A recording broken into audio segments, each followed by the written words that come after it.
Hey everyone, John Hager here. I have Rich Schimenek from Trois Training out of St. Cloud, Minnesota, or I guess you're Luxembourg, right? No, it's St. Cloud. St. Cloud still? Okay. So Rich here is the owner and director of strength and conditioning for Trois Training. He has 19 years of experience coaching student athletes to reach peak performance. He works with middle school, high school, college athletes. He specializes in working with track and field, any team sports, as well as swimming and diving. He has extensively worked with high school and junior level hockey players, also NCAA D1 and D3, all the way up to NHL level. St. Cloud is a big hockey town, so we have a lot of kids coming out of here. It says you do team training with the Granite City Lumberjacks juniors through the Yep. season.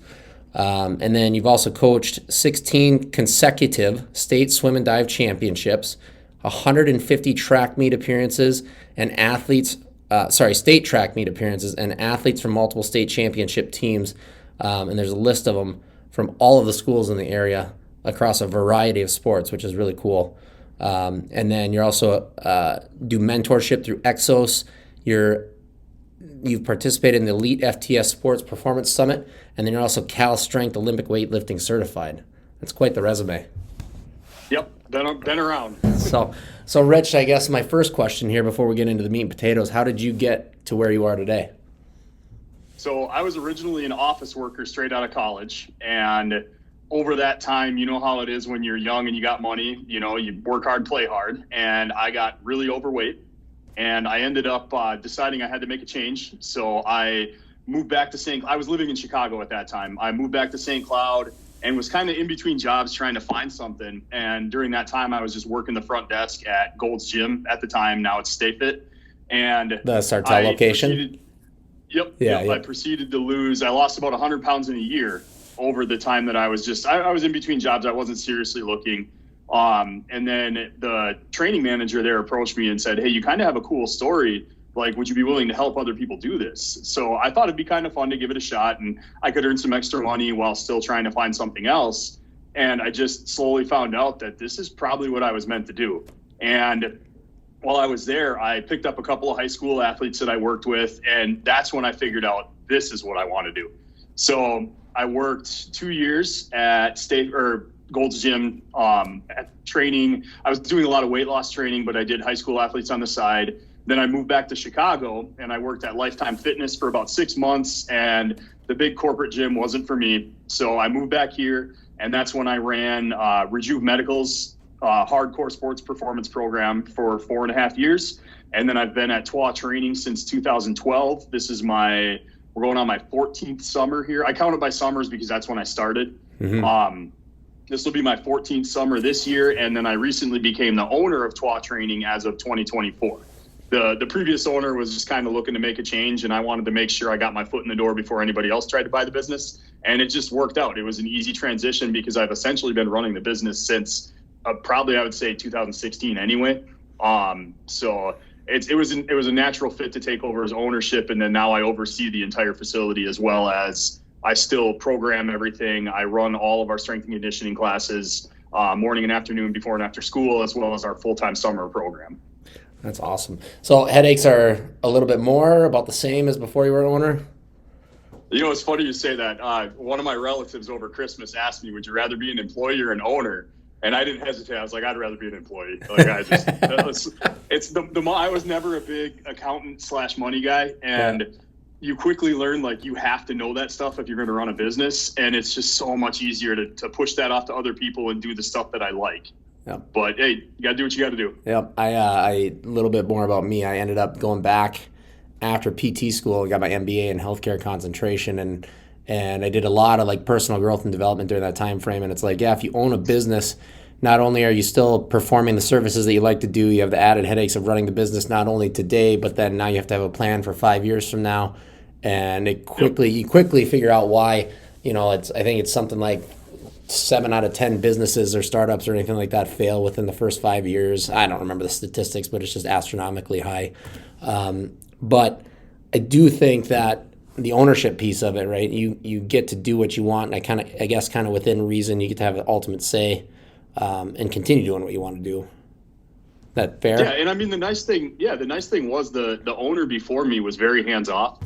And I think that's why it was such a natural transition is like, hey, as long as nobody's getting hurt and the kids are getting better, like I don't really care what you do. So he was very open to letting me kind of run the show how I wanted to. And I think that's how it's morphed into what it is today. Absolutely. I'm assuming the best fit that you've had then over the course of your career. Oh, yeah. No doubt. That's awesome. So intentionally today we want to talk mostly about track performance, but we also are going to talk a little bit about weight room kind of training and everything. And anything and everything that Rich has to offer to us. I think he's a wealth of knowledge and a great resource for the local community here by me. So the first thing, again, talking about a track athlete. Now, Rich, you have a brand new track athlete. They're new to you, new to training. What's the first thing when you're working with that athlete that you want to know, and what do you prioritize with training at that point? So the first thing I try to find out is I want to know injury history, if there's anything I got to deal with that. Most of the kids I get come in healthy, so that's not a problem. Then it's what is your training age versus your sport age? Where's your experience lie? And then after that, it's more about finding.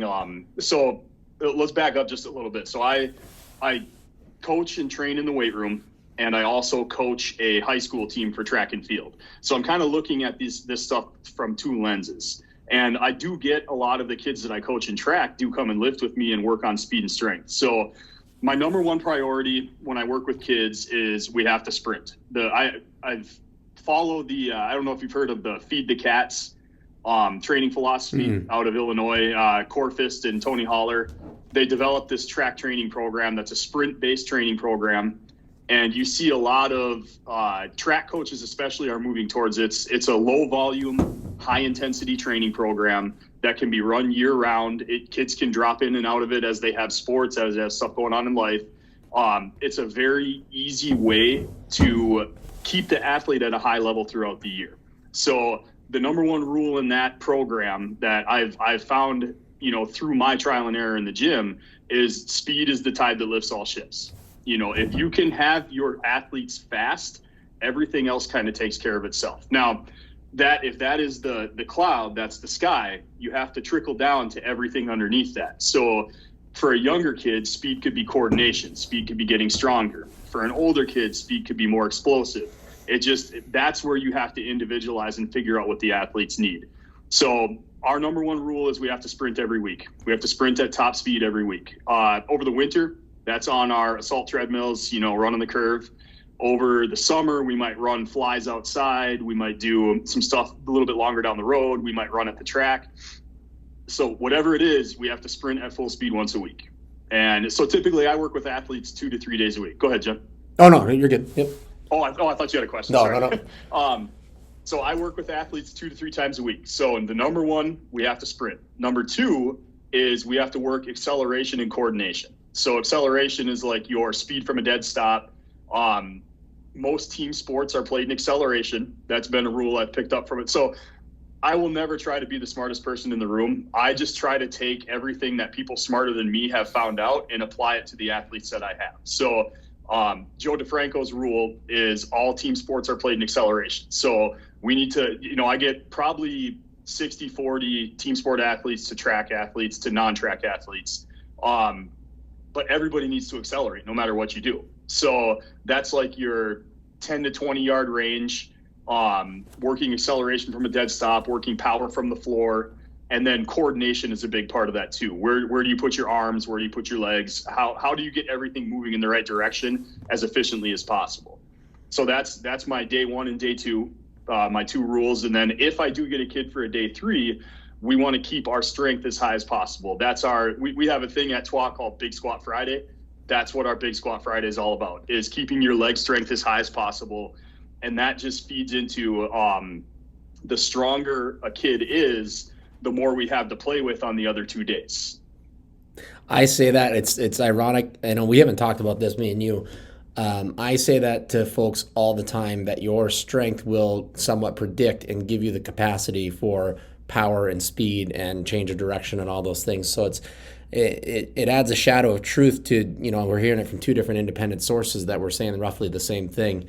And obviously there's variance or differences between the two of us, but I get a big smile on my face when I hear things that, hey, I'm commonly saying this to other people, and then now Rich is saying it too, and we've never talked about this before.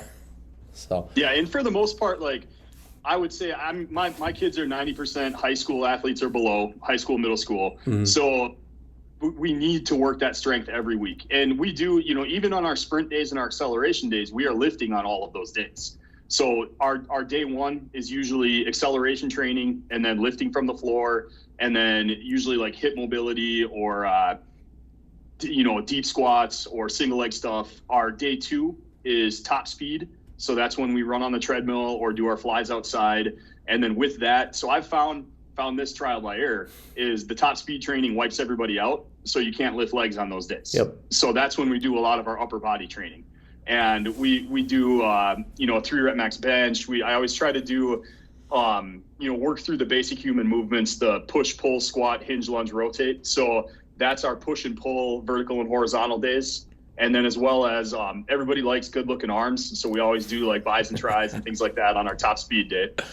And then our day three is our usually our big squat Friday, where it's we box squat. And then we'll also work single leg strength, some coordination, some explosiveness. But that's pretty much our 3-day template. And being the conjugate training that I run, I try to make it so kids can come in and out as they need. So, because typically I'll get an athlete through a season. I'll get a fall athlete that's training for a winter sport. I'll get a winter athlete that's training for a spring sport. And then over the summer, like kids have so much stuff going on that I have to maintain some flexibility in my program to allow them to still train at school, to still work out with their teams, go to team practice, all that kind of stuff. We're just now, my kids are 9 and 7 to date the podcast now, but getting to that point where it's like, man, what things can we do and what are we missing out on in order for them to do the other sports and having to plan that? And it's like, man, I know it's going to get way worse when they get older. So I had two things that I wanted to ask you about, and I'm losing the second one here, so I'll start with the first. You mentioned squats, big squat Friday. When are you doing your hinge movements? Is that on the squat day or is that on Mondays or the first day? Acceleration day. Acceleration day? Yep, because that's your power from the floor. So Power we do from the floor, okay. Typically our main lift is a trap bar deadlift. And then if we want to so after our main lift, our accessory lifts are to reinforce what we taught on the main lift or to strengthen something that's a weak point that will make us better at the main lift and that will make us better at our speed section. Conjugate 101. Honestly, I learned from Conjugate U and Nate Harvey out of Elite FTS.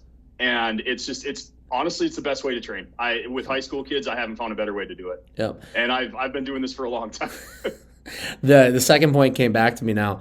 So in the course that I'm teaching and that the students that are watching this are going to go through, they learn all about the 4 P's of periodization, periodization, and then there's a fourth periodization where you're running just that whole cycle.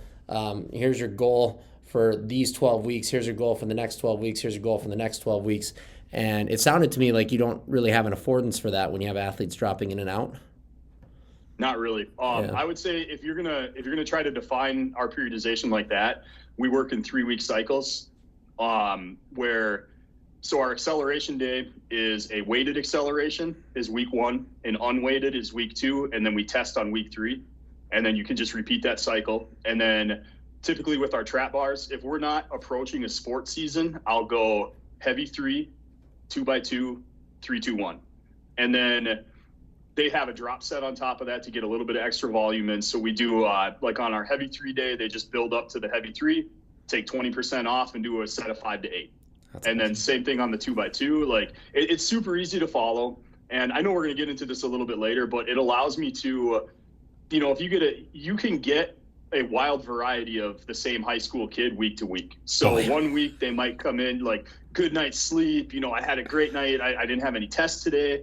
So their 100% that day is going to be way different than when it's finals week. It's the end of the quarter. They've got 3 tests that day that they study all night for. When that kid comes in the next day, the lifting session is going to look a lot different than what they did the other time. So I typically don't work in percentages. I don't work in hard weights. It's give me 100% of what you have that day.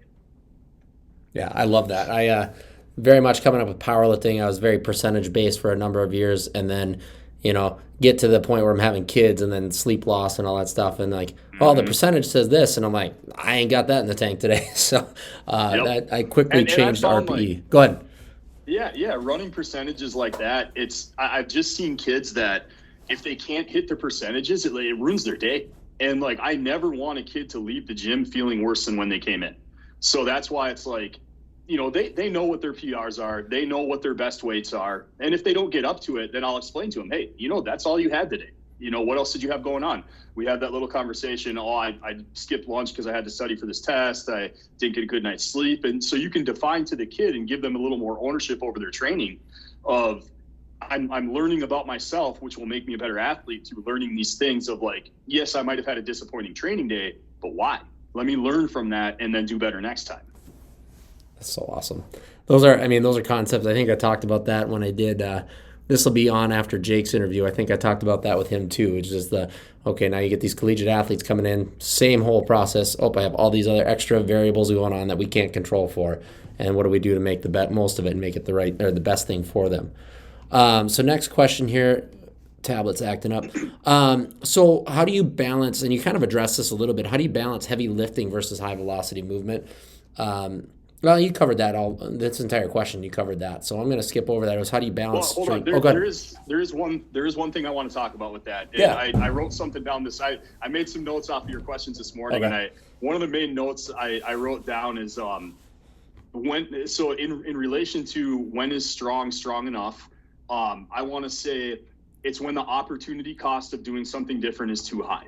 So, we both know I had a guy through here that could box squat 600 pounds. Well, I know you probably have about 2 to 3 of those in a year. Outside of that, it doesn't make sense to do that every week. Could he do it every week? Yeah, probably. Was he our running back friend? Yes. So is it maintainable over time?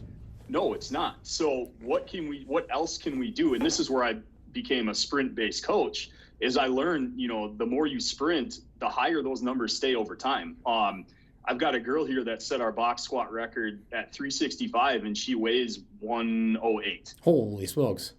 That's over 3 times.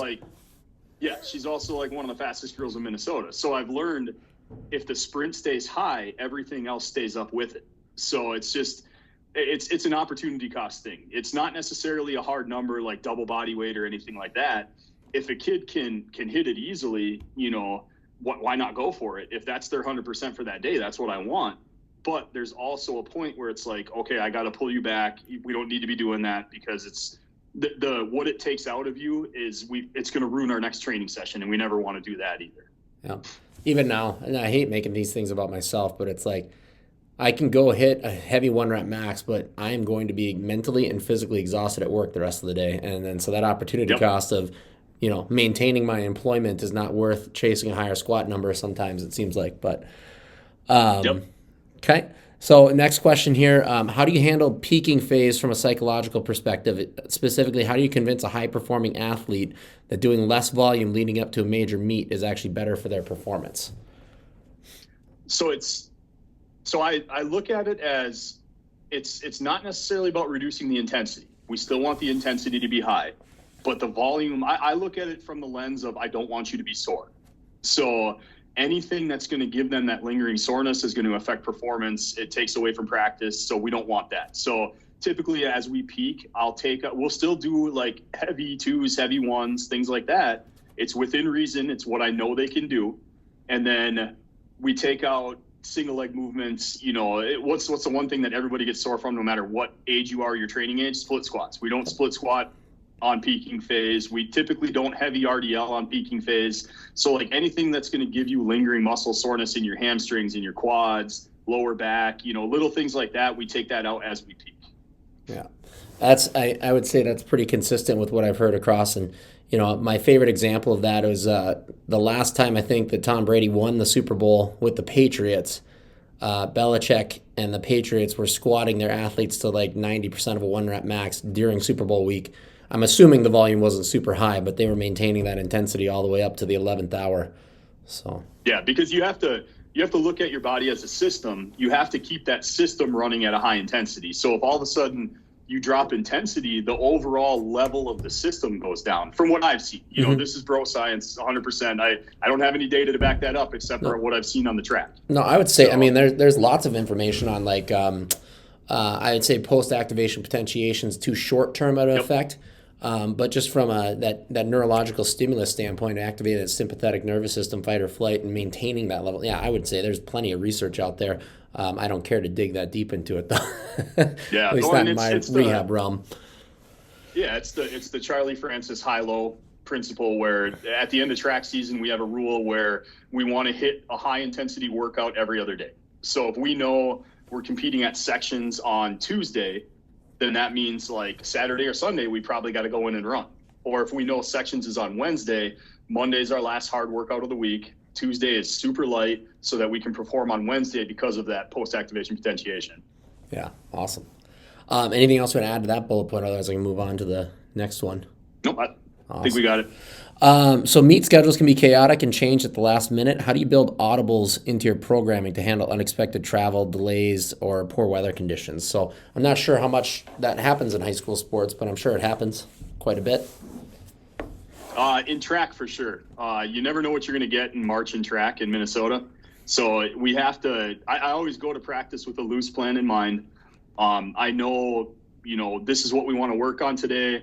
This is 3 ways that we can do it. What's going to fit what we have available that day. Because we get snow days. We get, hey, it snowed 2 inches this morning. We can't go out on the track. We got to work out in the gym today. Oh, well, I got to completely scrap my practice plan. But that's why I try not to go in with like a hard plan of what to do. It's just when I coach track, you have to be flexible. I've just learned that over time, where you can't go in with something set in stone, because you're going to have to toss it. So in the gym, what we try to do is, I have a lot of in-season athletes that train in the morning before school. And our rules on that is we always train on Monday, because Monday is the only day that we can try to ensure a full night's sleep before. So go to bed early on Sunday night, get up on Monday, come in and train. The second day of the week is typically, we try to do it after their home game. So winter sports in Minnesota get played on Tuesdays and Thursdays. So if you're away on Tuesday, you sleep in on Wednesday. If you're home on Thursday, we train on Friday. And then we just flip it the other way around. If you're home on Tuesday, we want to try to train on Wednesday.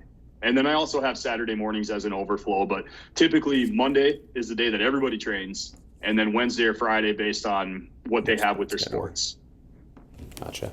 I think, very early in my career, both as like personal trainer, strength coach, and even like rehab, go in there with very hard set, here's what we're going to do today. And very quickly I realized, that's not going to be realistic. So the approach I've been similar to yours is, here's my goal. And it's not a vague goal, but it's specific to some sort of condition that's going to help the individual. And then here are the 5 options I have to accomplish that goal today. It sounds similar to what you said. Individualization in a team setting. So you're working with 20 sprinters. How do you manage, if you need to individualize the stimulus for an athlete who's responding differently? The prompt I gave you was slow twitch type athlete versus fast twitch, which I have a hard time seeing too many slow twitch guys being sprinters. But just more specifically, like, how do you individualize if you have someone that just for whatever reason is not able to do what you're asking of them relative to the group setting? Yeah. So at the track, it's like you said, the kids that I get are mostly alike. So it's easy to group everybody together like that. The only difference would be volume considerations of a freshman versus a senior, or a high-level kid versus a mid to low-level kid. Volumes are going to be a little different. But for the most part, we can do similar training and still get a good result out of it. In the gym, it's more about thinking in terms of categories versus in terms of like hard lifts. So let's say I've got middle schoolers and high schoolers in for the same session. I know we're going to squat. What that squat looks like is going to be a little different based on their training age, experience, confidence level. So like my upper level kids might be doing their heavy box squats, where my lower level kids might be doing just the bar or doing a goblet squat, learning the pattern. So think of things in categories versus, a hard, everybody has to do this one lift. Yep. We designed a new clinic recently, and I was so happy to get squat racks in here. But I still spend probably 95% of my time teaching some sort of a goblet squat variation for most people. And then when I get that higher level athlete that needs that hypertrophy towards the tail end, then I get to pull out the barbell, which is my happiest days at work, but they're fewer than I want them to be. Yep. Yep. Okay, so next question, red flag moments. So beyond data and spreadsheets, what are subtle and nonverbal cues you look for in an athlete during a warm up that tells you it's time to scrap the plan of a heavy session? So if you more or less, I'm controlling for overtraining with that question. What kind of indications do you have when you're looking at an athlete that says, hey, yep, we might be pushing them a little bit too hard? So I think that kind of stuff you develop as you develop relationships with the athletes. You can tell, I actually, you wouldn't tell by the look of me, but I train like 70% girls. So girls are naturally, for the most part, kind of bubbly. They want to talk when they come in the weight room. They're smiling. So immediately, if I see a girl that comes in, you can see it in their eyes right away. If their eyes are half open, shoulders are down, you're like, hey, you look kind of tired today. Are you okay? And then we just have a conversation about it. But with girls, it's how much they talk. With boys, it's kind of how they move. Boys like to be very precise in their movements. So if they look a little sloppy, it's like, hey, did you get enough sleep last night? You have to like kind of poke at them with some questions like that to figure out where they're at. And then also one of the big things as a coach is like, I wrote this down this morning too, and I really like this one. You have to make it okay for the kids to tell you they're not okay. And you can't think like, oh, these kids are soft, what the hell's going on with this generation? It's like every kid's got so much going on in their life with school, with everything. You have to make it okay to have that conversation and know, hey, I'm listening to my body. I don't have it today. What can I do? I'm here. I want to get better. What can I do today to get to that point? So that's, you have to make it okay to have that conversation with the kids where they're not scared to tell you like, hey, I didn't get a lot of sleep. You don't be mad at me. It's not about that. It's about what can we do to best serve the athlete in that day. Yep. Here's what you're bringing in. Yep. Mood, affect. Those are big ones that I typically see in clinic too, where it's like, okay, you're usually a lot more happy, and today you seem like you're ticked off. What's going on here? And then I lost it on the other one. That's all right. So next question here. We often train to prevent injuries, but with the high intensity nature of track, it often invites them. How do you balance pushing the envelope for elite speed and then ensuring the athlete doesn't cross the line and develop some sort of an injury, either acutely or chronically with training? Yep. So that goes back to what we were talking about, not working with hard percentages, not working with numbers. It's more of effort based. If it felt hard, it probably was. If it felt difficult, then you probably gave me that 100% for that day. And then another thing, I tell this to my track kids a lot, where you have to listen to your body. And as a coach, I am not emotionally connected to your decision. So if we're running, let's say we're running 3x40, 3x60, 3x80 at track. If a kid has to pull off at that second 80 and be like, hey coach, I my shins hurt, my feet aren't feeling good, I always tell them, hey, if you have to go, you have to go. That's fine. I'm not mad at you. I'm not emotionally connected to this part of the workout. And we even have sets that are like that, where it's like, if we're doing a super hard workout, I'll tell them on that last one, hey, if you got it, let's do it. But if you don't have it, don't be afraid to step to the side. So it's again, building that atmosphere of trust with the athlete where they're not afraid to tell you like, hey, I don't think I got this one. And it's okay. I'm not mad at you. It's you're listening to your body. You're making the right decision for yourself. Do you ever, this is kind of off the question list that I gave you. Quite often I see it I see it all the time with my 9-year-old, my son. My daughter she shows up and she's ready to go pretty much 100% of the time. My son, on the other hand, sometimes needs some encouragement. Do you ever have situations where you feel like, okay, you're not necessarily intentionally, but you're not giving me 100% of what you're capable of today? And then do you ever have that conversation of, hey, what's it going to take to get you to show up? It's hard to say. So at my gym, I'm far enough out of town where people are making a commitment to drive here. Mm-hmm. If a kid feels like that, they typically just don't show up, because you're not going to get out of bed. You're not going to make that effort to drive the 20 minutes because you're not going to get anything out of it. On the track, I think we do see that. And I always look at it and I tell the kids just straight up, like, I will give energy to the athletes that give me energy. And if a kid is hiding in the corner, if they're, if they just ain't got it that day, then I just kind of let them be, and I'll focus on these kids over here. And if that other kid wants to join in, they will come over and join in. But if they don't want to join in, then you know what? They probably shouldn't have ran today anyway. So I look at it as like, I don't want to say peer pressure. I think that's a bad way to say it, but it's like the group will dictate, everybody doesn't want to be the one outcast. They want to be part of the group. So if you have energy and excitement in the group and the group is working hard, it makes kind of those stragglers want to be part of that group. So I try to focus on, the kids that are there to go. And then some of the stragglers, like they will join in if they want to. Yeah. Peer pressure is the wrong word. That's too negative of a connotation, but I get what you're saying. Right, I can't remember the term either. But hey, the whole team is rising up. Do you want to come up with us?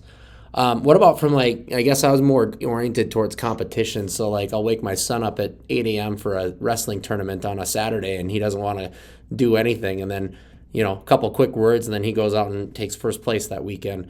How about that competitive standpoint? Dealing with athletes on the day of their meet where they're not feeling it, but they got it in them. Is that changed the scenario for you at all?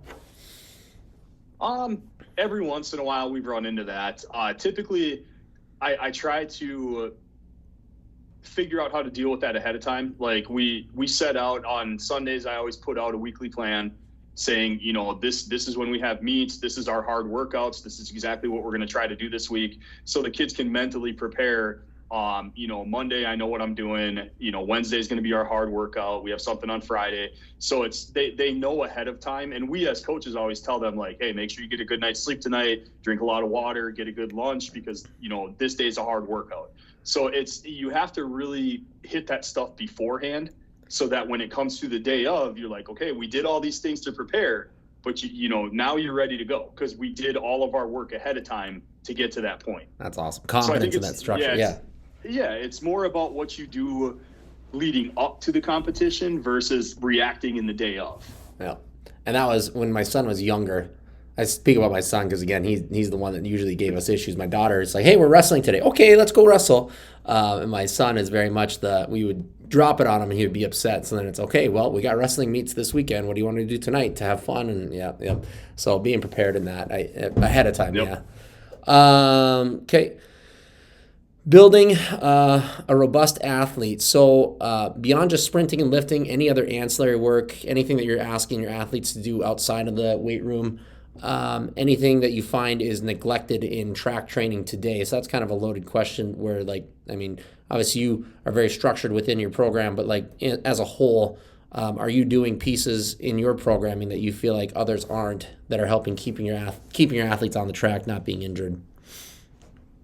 I see. I don't really know too much of what else is going on out there. I know something that people might look from the outside and see that we do is the upper body training on max speed day. But it's about, your upper body is half of your system. So the higher you can raise the level of this, the greater the system performs under pressure. And also, I've never met anybody that is really confident they might have jack legs, but they got a rubbery upper body. We don't want that. We want to look good, feel good, play good. That's so, and nothing is more intense or nothing is not intense, intimidating than when one of my kids puts their arms down on the track and all you see is delts and triceps in that bicep line. And that's the kind of stuff, I want a kid to take their sweatshirt off and the other kids around them what the, I love that. That's my favorite thing. So especially in my girls, I always made fun of one of my girls because she'd be waiting in the triple jump runway, she'd have her arms up like this and stretching and all you could see was all the muscles in her arm.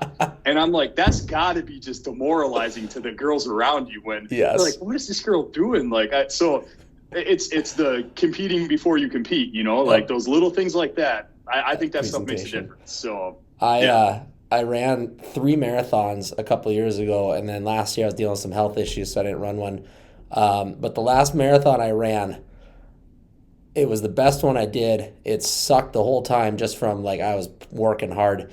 And the only thing that kept me going from miles 18 to 26 were when I crossed that finish line, I'm going to hit the nastiest front double bicep pose for that camera. And then I didn't get it. Yeah. My wife pushed the kids out in front of me, and I ran with them across the finish line. That's probably better if my wife ever watches this. That was the better picture. Wink, wink.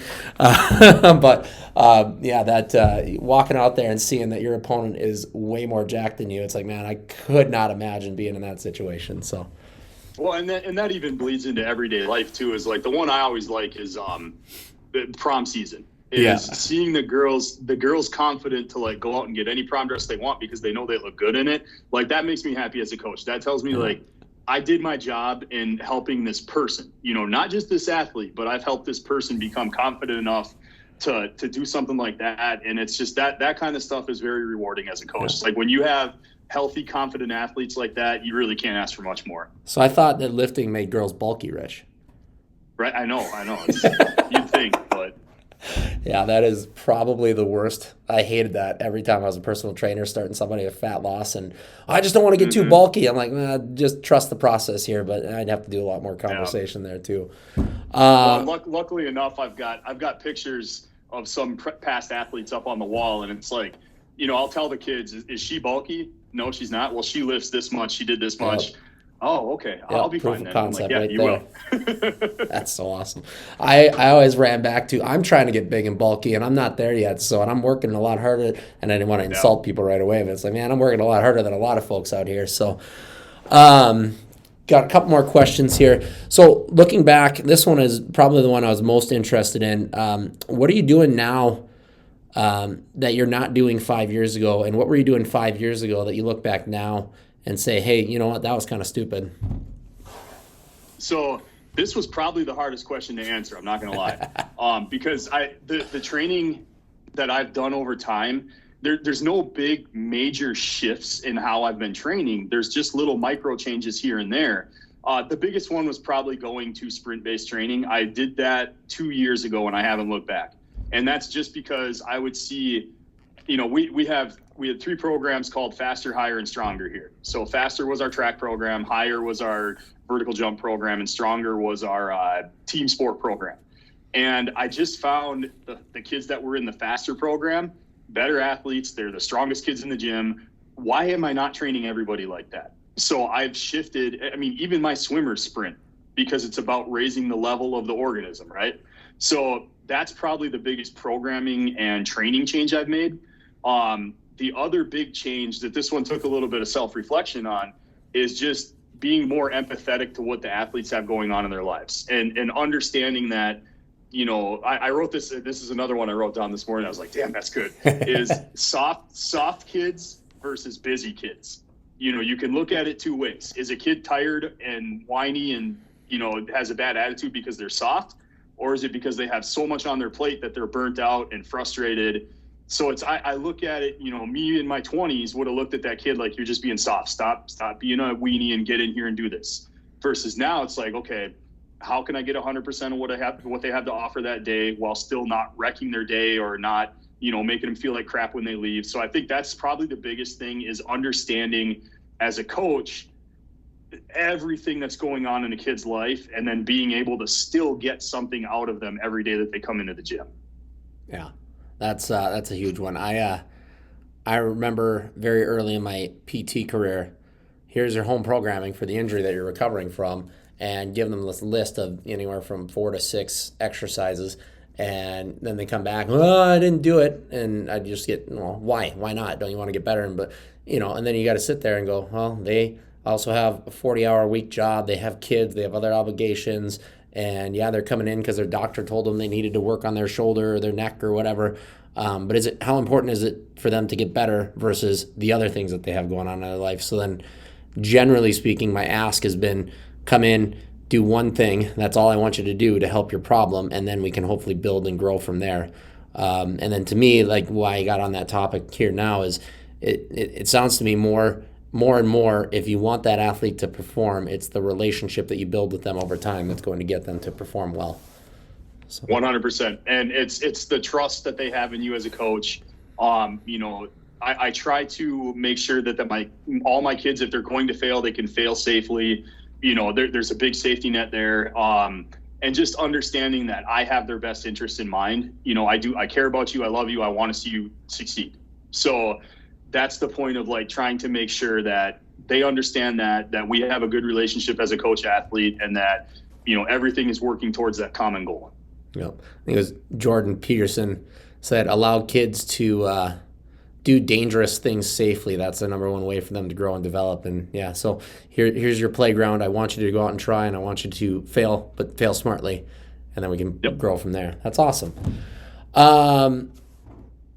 So you covered that last one, bullet 10, how do you navigate the relationship between sports specific and track coach, because you're kind of dipping in both ends. Is there anything specific you wanted to add into that question?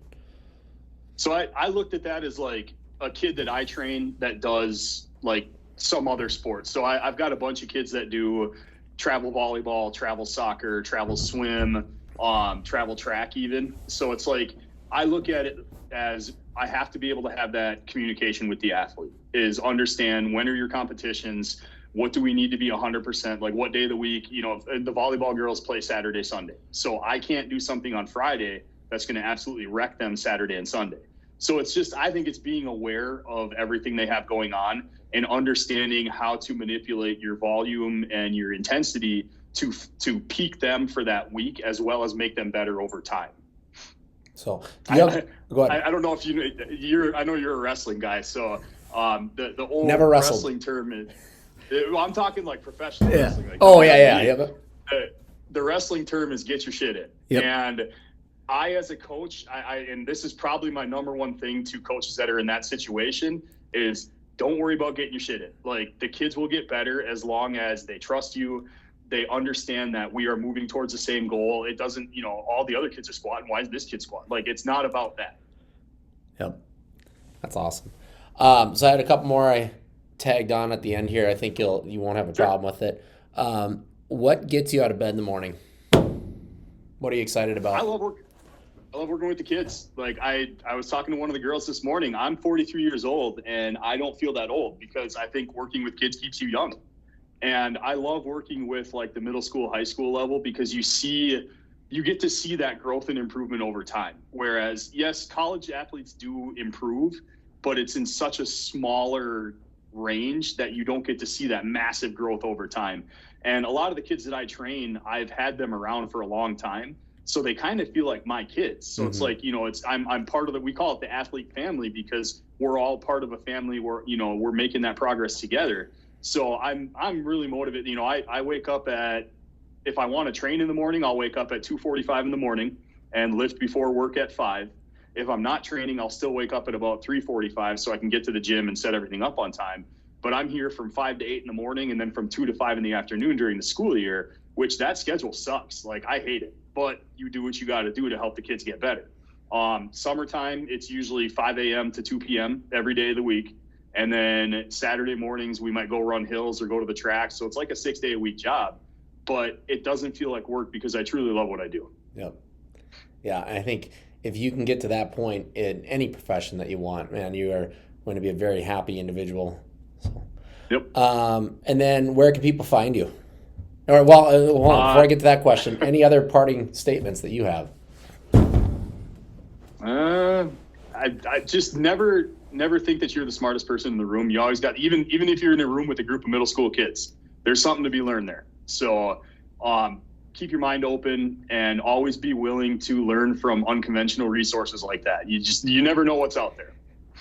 I've read so many, I'm very science-based, and I've read so many kind of like out there fringe, I call it hippie-ish kind of stuff about energy balancing and all that.